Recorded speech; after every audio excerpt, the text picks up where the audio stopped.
अस्सलाम वालेकुम स्टूडेंट्स। आज का टॉपिक राइबो न्यूक्लिक एसिड यानी कि आरएनए। आरएनए जो है उसे हम RNA contain ribose sugar. RNA क्या होता है? राइबोज शुगर, जैसे हम डीएनए को कहते थे डी ऑक्सी राइबोज शुगर। ठीक है, उसी तरीके से ये इसका स्ट्रक्चर फार्मूला, जैसे नाइट्रोजनस बेस, वो यहाँ पे इसके 2 नंबर कार्बन पे क्या लगा होता है? OH group. ठीक है, 2 नंबर कार्बन पे क्या लगा होगा? OH ग्रुप लगा होगा, जबकि डीएनए के यहाँ पर 2 नंबर कार्बन पे सिर्फ हाइड्रोजन ग्रुप लगा होगा। ठीक है, इससे कहते हैं AgCU। यहाँ से हम थायमिन को क्या कर देते हैं? रिमूव कर देते हैं आरएनए में, और यहाँ पे क्या आ जाता है? यूरेसिल आ जाता है। बस इतना इसकी नाइट्रोजनस बेस में फ़र्क है। अच्छा जी, RNA is also a polymer of nucleotide. RNA जो है क्या है? पॉलीमर है किसका? न्यूक्लियोटाइड का। पॉलीमर मतलब मैक्रोमोलिक्यूल है। The nucleotide contain ribose sugar and one of the nitrogenous bases AgCU, यानी कि एडिनाइन, गुआनिन, साइटोसिन और यूरेसिल। हम डीएनए में पढ़कर आए यहाँ पे थायमिन, और यहाँ पे आ जाएगा क्या? यूरेसिल। हम इसे कैसे स्ट्रक्चर को भी जैसे हम पहचान सकते हैं, जैसे 2 नंबर कार्बन पे क्या लगा होगा? OH ग्रुप लगा होगा, तो हमें पता हो जाएगा कि ये क्या है? ये आरएनए का स्ट्रक्चर है। RNA help in protein synthesis. RNA जो है वो प्रोटीन सिंथेसिस बनने में मदद करता है। 3 टाइप्स ऑफ आरएनए, 3 टाइप्स हैं इसकी आरएनए की: मैसेंजर आरएनए, ट्रांसफर आरएनए और राइबोसोमल आरएनए। आरएनए फॉर्म किससे होता है? आरएनए डीएनए से फॉर्म होता है। डीएनए बनाता है क्या? आरएनए, क्योंकि डीएनए के पास जो है वो आरएनए बनाने के जीन्स होते हैं, और फिर ये तीनों आरएनए जो हैं, यानी कि आरएनए की जो टाइप्स हैं, वो भी किससे बन रही हैं? डीएनए से। तो हमें ये पता होना चाहिए कि डीएनए से आरएनए फॉर्म होता है। अब फर्स्ट में मैसेंजर आरएनए को डिस्कस करते हैं। इससे पहले वाली वीडियो जो हम ट्रांसक्रिप्शन की पढ़कर आए हैं, उसमें टोटली आपको मैसेंजर आरएनए, राइबोसोमल आरएनए और ट्रांसफ़र आरएनए अच्छी तरीके से क्लियर हो गया। लेकिन हम इसकी देख लेते हैं। 3 टाइप्स है मैसेंजर आरएनए, जिसको हम mRNA कहते हैं, सिंगल स्ट्रैंडेड होता है। वहाँ पे हम डीएनए को डबल स्ट्रैंड कह रहे थे। Its length depends on the size of gene. ये जीन के साइज पर डिपेंड करती है इसकी length. It contain information in the form of genetic code. ये क्या करता है? इन्फॉर्मेशन कंटेन करता है, और किसकी फॉर्म में? जेनेटिक कोड्स के, या फिर हम इसको कह रहे हैं कोडोन। इससे पहले वाली वीडियोज़ में हम लोग कोडोन और कोड को डिस्कस कर रहे हैं कि क्या होते हैं। It is about 3 to 4% of total RNA in the cell. ये कितना होता है? 3 to 4% होता है आरएनए सेल में। कौन सा? Messenger RNA. ट्रांसफर आरएनए की बात करते हैं तो स्मॉलेस्ट साइज होता है आरएनए में, consist of only 70 to 90 nucleotides. इसके पास क्या है? 70 to 90 न्यूक्लियोटाइड्स मौजूद होते हैं ट्रांसफर आरएनए। ठीक है, सिंगल स्टैंडर्ड होता है RNA, but it show duplex at some region. ये होता सिंगल स्टैंडर्ड है, लेकिन कहीं कहीं जो है वो क्या? डुप्लेक्स कंडीशन जो है नज़र आती है इसकी ट्रांसफ़र आरएनए की, यानी कि डीएनए की तरह ये डबल स्टैंडर्ड नज़र आता है।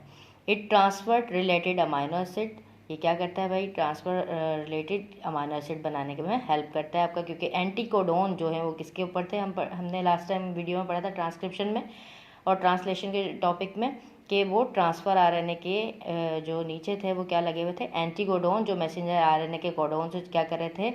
मर्ज कर रहे थे, और फिर उसके बाद क्या बना था? अमाइनो एसिड बन रहा था। ठीक है, देयर आर 60 इन नंबर।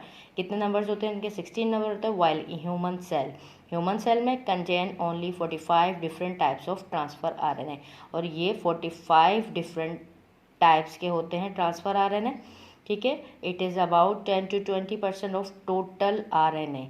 कितने होते हैं total RNA? Transfer RNA 10 to 20%। Ribosomal RNA की बात करते हैं। आरएनए जिसे हम कहते हैं ribosomal RNA is present in ribosomes. कहाँ पर होते हैं? ये राइबोसोम्स के अंदर होते हैं। It has largest size among all 3 RNA. ये सबसे बड़ा साइज होता है इन तीनों आरएनए में। 80% of total of RNA in a cell is RNA. 80% total number है आरएनए का सेल में, कि 80% जो है मौजूद होते हैं। It is involve in peptide linkage. किस चीज़ में इन्वॉल्व होते हैं? पेप्टाइड लिंकेज में during protein synthesis. Peptide linkage में इन्वॉल्व होते हैं क्या बनाने के लिए? Protein synthesis. इससे पहले हमने बताया कि राइबोसोम्स के ऊपर आके मैसेंजर आरएनए जब अटैच्ड होगा, तब जाके क्या बनेगा? प्रोटीन बनेगा। ठीक है, प्रोटीन फॉर्म होता है। नेक्स्ट टॉपिक है इसका conjugated molecules. Biological molecules of two different group combine with each other acting as unit molecule. दो बायोलॉजिकल मॉलिक्यूल्स या बायोमॉलिक्यूल्स डिफरेंट ग्रुप के आपस में एक दूसरे के साथ कंबाइन होकर काम करेंगे तो वो क्या कहलाएंगे, यूनिट मॉलिक्यूल के तौर पे काम करेंगे तो वो क्या कहलाएंगे, कॉन्जुगेटेड मॉलिक्यूल्स। जैसे हम पढ़कर आए बायोमॉलिक्यूल्स क्या है, जैसे कार्बोहाइड्रेट है, लिपिड्स है, प्रोटीन है, न्यूक्लिक एसिड है। अब ये आपस में दो दो जो है मिलकर क्या कर रहे हैं, काम कर रहे हैं तो वो क्या कहलाएंगे, कॉन्जुगेटेड मॉलिक्यूल्स। सबसे पहले हम बात करते हैं ग्लाइकोलिपिड्स की। ग्लाइकोलिपिड्स या सेरिब्रोसाइड्स भी हम इसे कहते हैं। और ये ग्लाइकोलिपिड्स क्या फंक्शन करते हैं, इंसुलेशन का काम करते हैं। क्या काम करते हैं, इंसुलेशन का काम करते हैं ग्लाइकोलिपिड्स।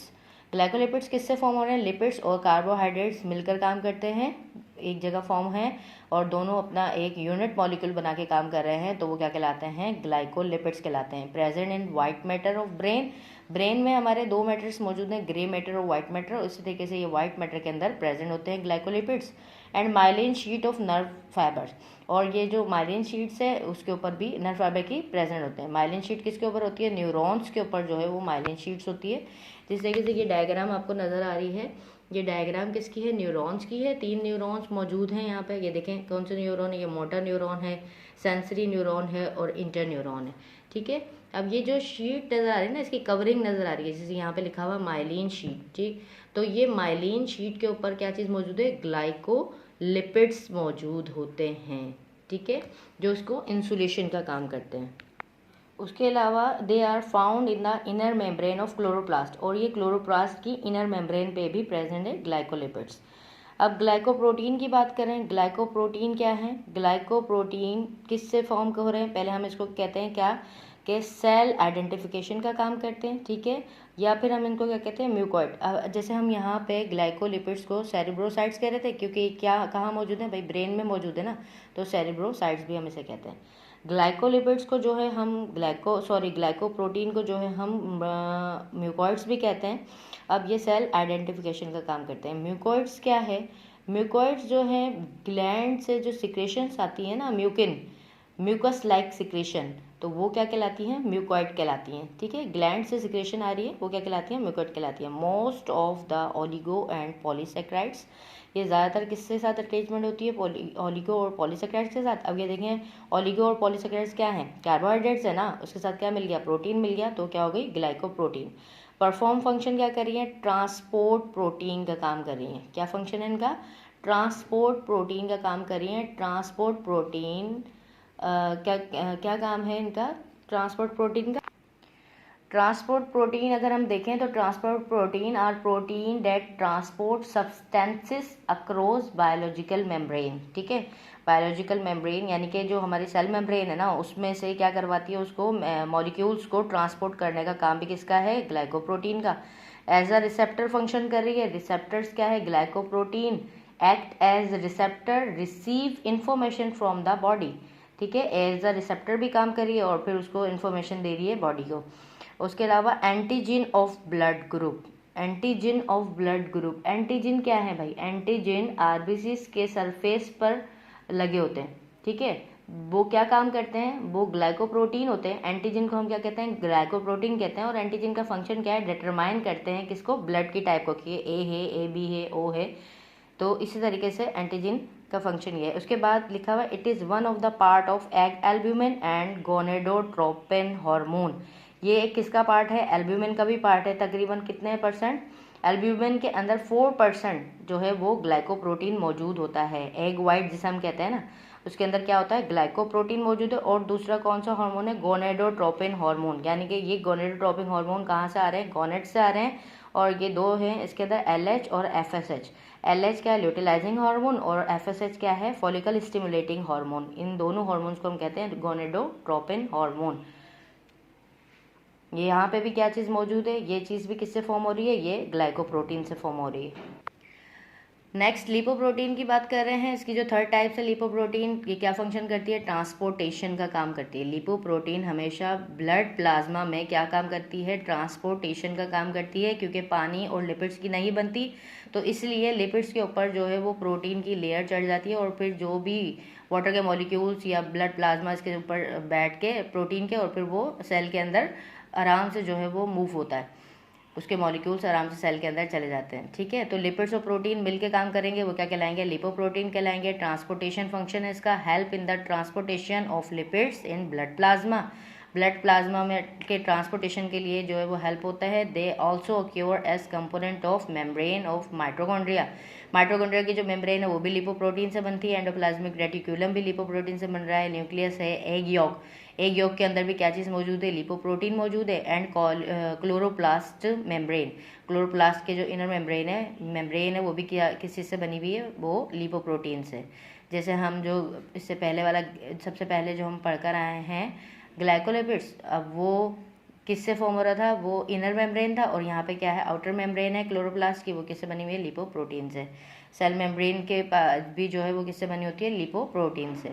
अच्छा जी, लास्ट इसका टॉपिक है न्यूक्लियोप्रोटीन। न्यूक्लियोप्रोटीन क्या फंक्शन करता है, इन्फॉर्मेशन का। ये बहुत इंपॉर्टेंट है, अभी डीएनए को डिस्कस करके आए लास्ट में, तो उससे आपको क्लियर होगा कि न्यूक्लिक एसिड और प्रोटीन आपस में मिलकर काम करते हैं तो क्या बनता है, वो न्यूक्लियोप्रोटीन। अब न्यूक्लिक एसिड कौन सा है यहाँ पे, डीएनए। ठीक है, डीएनए और प्रोटीन आपस में मिलकर काम कर रहे हैं तो क्या हो गया, वो न्यूक्लियोप्रोटीन। या आरएनए और प्रोटीन मिक्स होकर काम कर रहे हैं। आरएनए कहाँ पे होगा, जैसे अगर हम यहाँ पे बात करें, they are main component of chromatin material, chromosomes and ribosomes. Chromosomes की बात कर रहे हैं तो क्रोमोसोम्स किससे फॉर्म होते हैं, डीएनए और प्रोटीन से। कौन सी प्रोटीन, हिस्टोन प्रोटीन मिलकर जब फॉर्म बनाती हैं तो क्या करती हैं, क्रोमोसोम्स बनाती हैं। क्रोमोसोम्स से पहले क्या होता है, chromatin material. Chromatin is composed of DNA and histone protein that condense to form chromosomes. क्या मतलब है, क्रोमेटिन जब कंपोज करता है, क्या डीएनए और हिस्टोन प्रोटीन आपस में कंडेंस होते हैं तो वो क्या बनाते हैं, वो क्रोमोसोम्स बनाते हैं। ठीक है, अब राइबोसोम्स भी किससे फॉर्म हो रहे हैं, राइबोसोम्स आरएनए, राइबोसोमल आरएनए और प्रोटीन मिलकर काम कर रहे हैं तो वो क्या, तो राइबोसोम्स भी किससे बन रहे हैं, न्यूक्लियोप्रोटीन। तो दोनों क्या कहला रहे हैं, न्यूक्लियोप्रोटीन। ये इसका आपके चैप्टर का लास्ट टॉपिक था, कॉन्जुगेटेड मॉलिक्यूल्स। इंशाल्लाह आपको समझ में आया होगा। अल्लाह हाफिज़।